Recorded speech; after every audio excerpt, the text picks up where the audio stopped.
Welcome to The Point. We have a very, very exciting evening for you this evening. We have a wonderful friend of Revelation TV, Graham Bridger, who's been a personal financial advisor for many, many years. Some of you will have seen him being interviewed by Howard Conda. You may have seen him being interviewed by me as well. And many of you have written in asking about the Greek debt crisis and to ask for an explanation of the Greek debt crisis, how this happened, where it's going to go, and any ramifications for the whole Western world economy. So I'd like you to introduce you straight away to Graham Bridger, who we have on Skype. Graham has been involved in financial services for many, many years, I think about 30. In fact, I'll introduce you straight away and he can tell you all about his career in personal financial advisor. Graham, welcome to the program. Thank you very much, Richard. Lovely to be with you again. It's great to have you. Of course, you were actually in the studio here a few months ago, and now we have each other on Skype. Yes. But that's great. You look really comfortable at home there. Yes, I'm okay, thanks, Richard.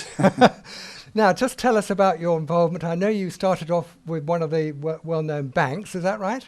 Yes, I was in the what was the Westminster Bank when from age 17 onwards.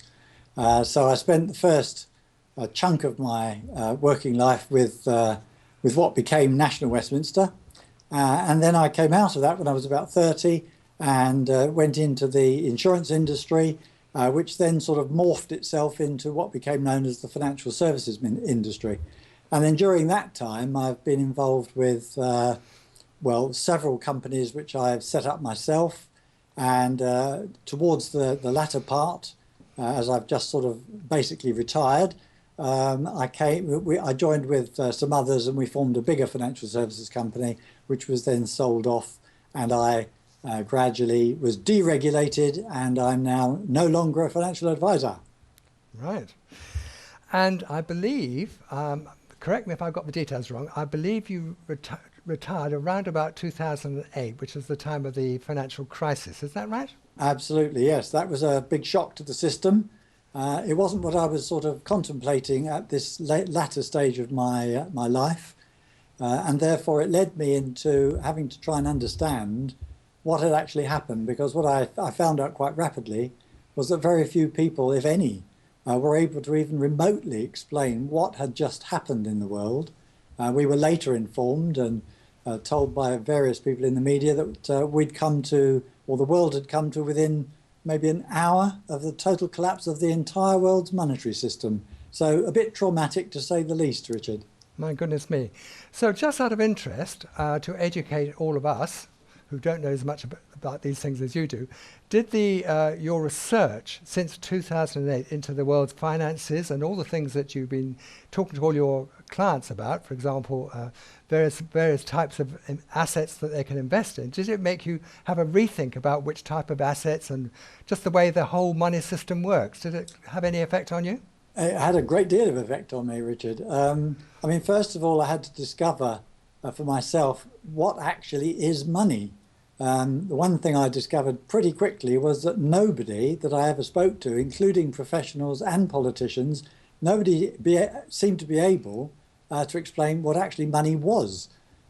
So once I began to understand that, and then you begin to see more deeply into the whole system, you then also realize that all of the models that we used to use when we were giving financial advice, those basic models in terms of risk, from the bond market to the equity market to property markets, they'd all come under severe stress and now are more or less accepted across the board that they are totally manipulated. They're manipulated by the big central banks and by government. And so we now don't have a free money market as such, which means things have moved to something that nobody's ever seen before in the history of the world. Which is exactly why we need you, Graham, to explain it all to us. I thought what Graham and I thought we would do, we would start off by showing a clip about the Greek debt crisis, and then we'll ask Graham to comment on it. So if we can have that clip on the Greek debt crisis, that would be great. It's a big fat Greek problem. The home of the Parthenon, Socrates, and the Olympic Games is on the brink of going broke. With that, there's a veritable Greek chorus of talking heads telling us how bad it is. Here in Greece, a financial calamity. Greece. Greece is standing on the very brink of bankruptcy. If it's all Greek to you, we'll try to translate. The way this mess got started is up for debate, but many economists look all the way back to 2001. That's when Greece joined the Eurozone, countries that banded together around a single currency, the euro. The thinking was there's strength in numbers, and the euro would bring economic stability to Europe. But there's a flip side. The euro eliminates the ability of a nation like Greece to control its currency if its economy takes a turn for the worse. Most say the real trouble for Greece began in 2008 with a global financial meltdown. It hit a country like Greece, with only 11 million people and an economy the size of Connecticut's, particularly hard. People stopped buying Greek goods, their banks went under, and because of previous mismanagement, they didn't have a safety net. In 2010, Greece was heading toward bankruptcy, so the Troika, made up of the International Monetary Fund, the European Central Bank, and the European Commission, decided to bail them out to the tune of $264 billion over 5 years and help them get their financial house in order. The European lenders expected Greece to take serious austerity measures to reform their stagnant economy, including spending cuts, raising taxes, freezing pensions, and phasing out early retirement. Greece did tighten its belt, but many argue not enough, and experts claim they didn't address the underlying problems of the Greek economy, which has shrunk significantly in just 5 years. Unemployment is above 25%. In January, Alexis Tsipras was elected prime minister, claiming that the very austerity measures that had been instituted were actually keeping Greece from getting back on its feet. Η Ελλάδα αφήνει πίσω της τη λιτότητα της καταστροφής. Αφήνει πίσω της τον φόβο και τον αυταρχισμό. On June 30th, Greece became the first developed nation to ever default on an IMF loan.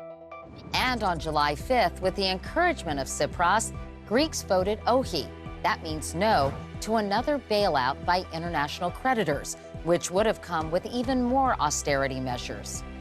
Greece owes another $3.5 billion to the European Central Bank at the end of July. There's a standoff between the prime minister, who knows he needs the money but doesn't want to have so many strings attached, and the international lenders, who say that Greece has got to play by their rules. So how will the final act play out? It's up in the air, but a Greek exit, or Grexit, from the Eurozone is looking possible. That would mean saying bye-bye to the euro and hello to the old currency, the drachma. It's a move some economists and European political leaders worry could destabilize the region and lead to other economically challenged countries like Portugal, Italy, and Spain to ditch the euro too. So will this Greek tragedy finally come to a close? Or will this be an epic drama that never ends? Who knows? But when it comes to the crisis in Greece, at least you can say, now I get it. Well, welcome back to The Point. And I'm so glad we have a professional financial advisor to advise us about what is exactly going on in Greece. Graham, over to you. Can you explain it to us all, please? Yes, well, of course, things have moved on slightly, haven't they? Yes. Now, you know, in that video, she's sort of saying, is this likely to continue to be a saga? I think the answer to that is yes. I mean, obviously, since then, Greece has now been forced effectively to receive the terms that they wanted, that they were fighting against, which is actually an extremely interesting development, because I think it's revealed something that many people perhaps have spoken about, and that is that if you're a member of the European Union and you don't do exactly what they command you to do with their unelected troika, then this is going to be the result. You will be forced to.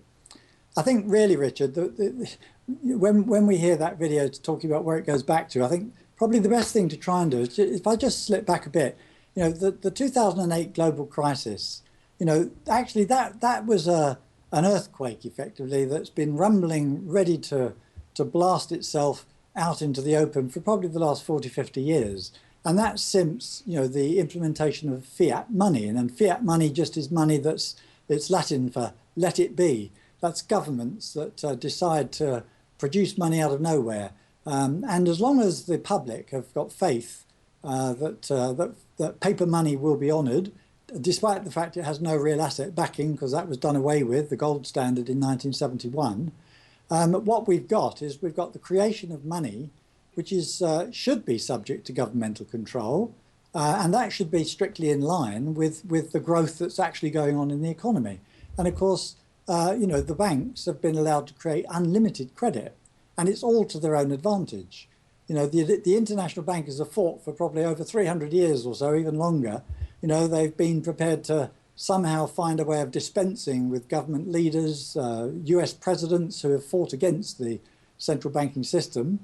And when you look at the fact that we've come through the last 40 years as an age of computerism, computerization, cheap energy through oil, we've basically had a life, you can call it the consumer binge life for the last 40, 50 years. And people in the West have become used to this way of living and an expectation of the value, but it's based on debt. Because the truth is, nobody understands that debt is money.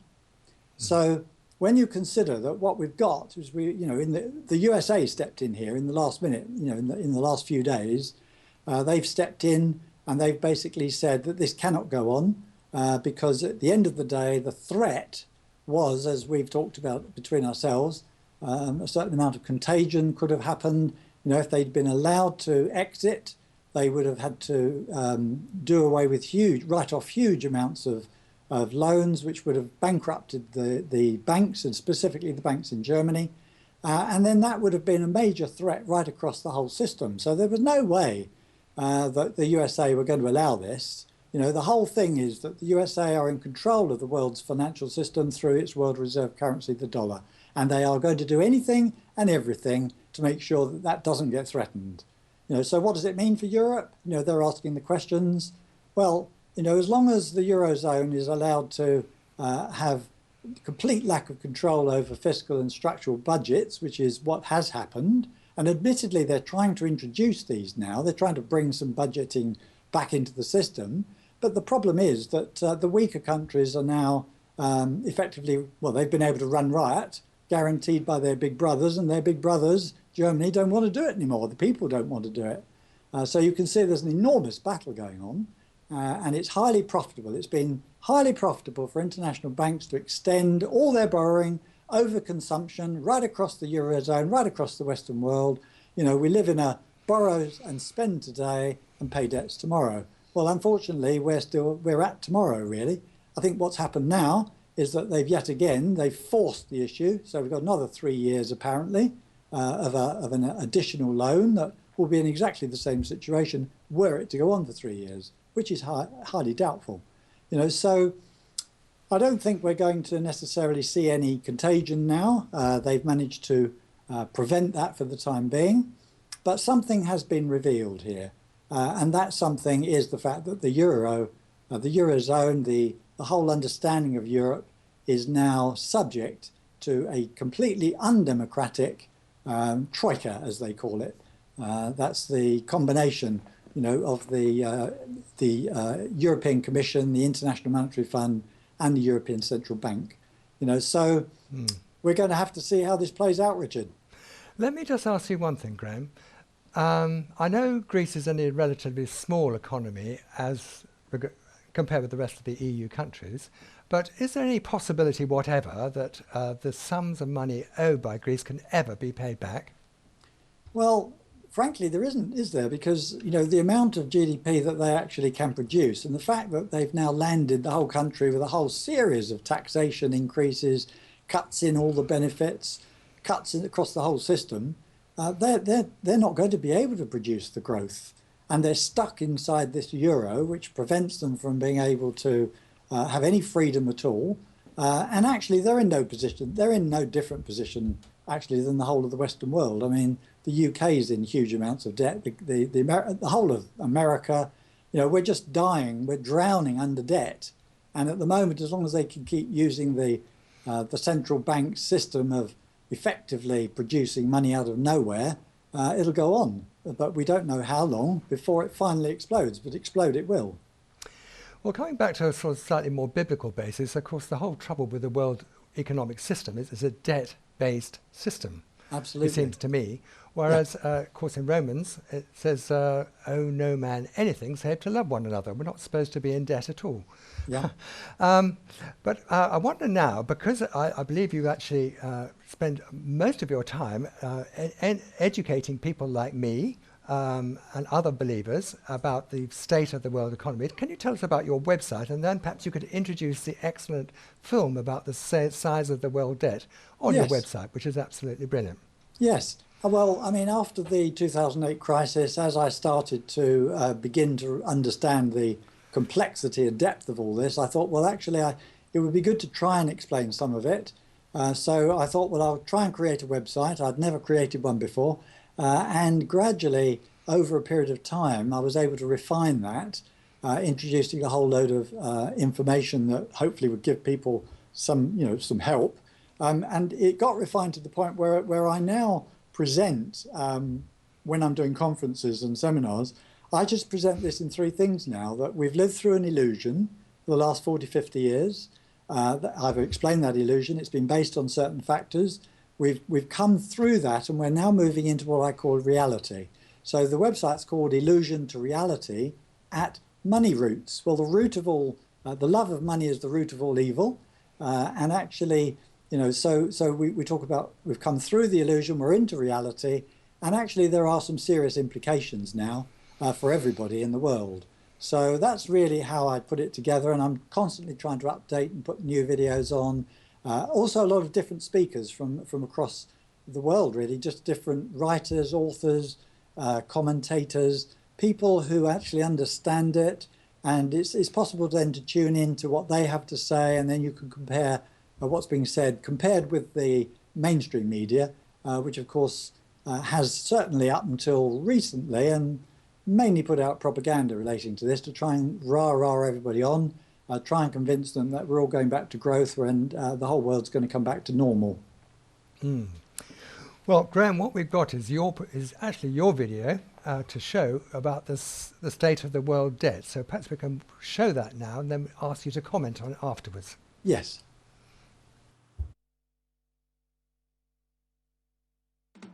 Global debt is now at unprecedented and unsustainable levels. Since 2008, it has grown by over $57 trillion and has now reached $200 trillion in only 7 years. In the UK, the debt has grown by nearly £500 billion and is now nearly £1.6 trillion. If £1 notes were piled on top of each other, this level of debt would reach to over 167,000 miles high. The world debt has risen to levels never before seen in the whole of history. It has become totally addicted to debt and now represents a burden and a trap from which there are no ordinary means of escape, and the solution is likely to be damaging to millions of ordinary people. The mainstream media is only now beginning to reveal the truth of the seriousness of this situation, and even the IMF is finally admitting that the Western world is totally addicted to debt. Since 2008, when the world faced the global financial debt crisis, we've had to rely upon the alternative media for accurate information, whilst the mainstream media has throughout that period managed to avoid dealing with reality.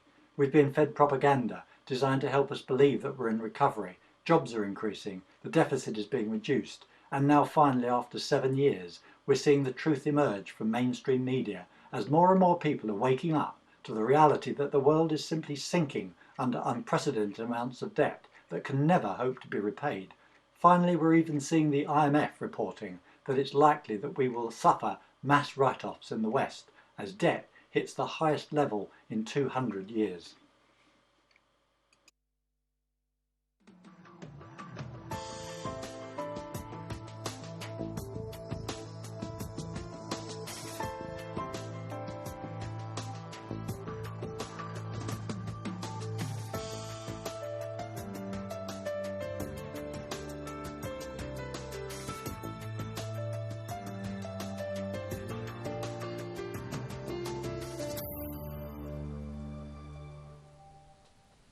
Well, welcome back to The Point, and you've just watched Graham Bridges' excellent video about the size of the world debt.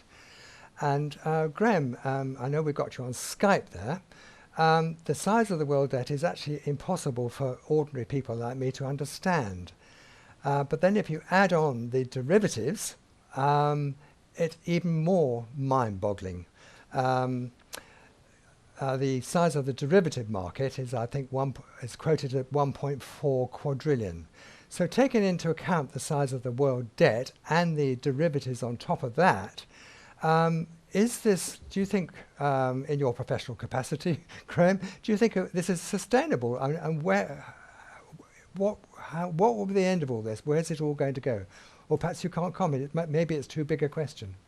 Well, I mean, certainly it's unsustainable. I mean, when you actually look at it, it's beyond comprehension. I mean, nobody ever would have imagined that we would have, the world would have got itself into this situation. And I think, you know, the fact that in those newspaper articles, the Telegraph and others are quoted, the IMF are actually admitting that the world is addicted to debt. And that's been proven over the last 8 years since the crash. And, you know, what does that mean? Well, it basically means that we survive now not by what we produce in the economies. It's not by what we're actually producing. It's by producing money out of nowhere as more and more debt to keep everything going. And, you know, it is this huge bubble, and it's just getting bigger and bigger and bigger. It is the largest ever known in history.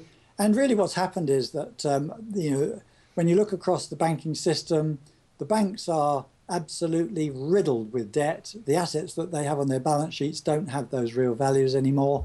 They know it. Everybody else knows it as well. And they're just keeping them camouflaged. So, you know, what's likely to happen? Well, certainly they've already taken action, the Bank of England and the Federal Reserve in America and right across America, Australia, Europe. You know, they've already introduced the concept of bail-in law to replace bailouts. So up until now, the taxpayer has had to take the hit. And then they've introduced the understanding in the banking system that if this happens again with any mainstream bank, or too big to fail bank as they call them, that the depositors are going to take the hit. And that's never been known before. You know, so they're preparing themselves to try and protect as much as they can of their own money, which of course is debt. They don't want to not be repaid. You know, we've got a huge global problem developing, and it does mean that sooner or later this is going to be completely unsustainable, and it is likely to burst. Now, whether this will be a controlled situation, whether they'll be able to control it, again, highly debatable. It's possible. They're certainly managing it so far. And we have to sort of look at it and say, well, under the sovereign control of God, this has been allowed to continue for however long, presumably, the Lord wants it to continue. But there's going to be serious repercussions right across the board. Well, thank you, Graham. Now, of course, there are precedents for countries in massive debt. And, of course, I'm thinking of Weimar Germany, who was saddled with enormous debts at the Treaty of Versailles in 1918. The Allies imposed massive war reparations on Germany, which they were unable to pay. And actually, perhaps you could explain to the viewers exactly what happened then between 1918 and 1923. You probably know more about it than I do. Well, yes. I mean, basically, after the war, or leading up to the war, the situation in Germany was that they had no money, but they had a way of producing it themselves. Actually, the US, none of the Western nations actually wanted them to do that, but it did make them the most prosperous nation in the end because they actually produced their own money. And that, of course, is the main problem in Europe. You can't produce your own money. So they're locked into this euro. As that debt gradually grew and grew and grew, eventually it exploded, and it meant that asset values that people thought their assets were worth turned out to be worth less. And that's exactly where we're heading now. So we've got a whole 40, 50 years of binge consuming. We all think that our asset values are where they are at the moment. We value them in with our bank statements and everything else, and we think we're worth whatever the figure is. But in truth, those figures are just digital numbers. They don't really exist. And when and if this bubble Graham, gets I'm going to plugged. have to interrupt. I'm so sorry because we've come to the end of our time. Okay. However, Graham, I want to thank you, and I would encourage people to go to your website, moneyroots.co.uk. Now, from a Christian perspective, we're obviously in for a hard time. I don't know what the problems exactly are, but the best place to be is in the will of God. Because Yes. God has said, seek ye first the kingdom of God, and all these things will be added unto you. Graham, I do want to thank you for your wonderful contribution to this program. You know far more about it than anybody else I know, and we'd like to invite you on many more similar programs in the future, because as you said, this isn't going to go away. Absolutely. So thank you so much for coming, joining us this evening on To The Point, and we're hoping to have Graham back again for similar programs in the future.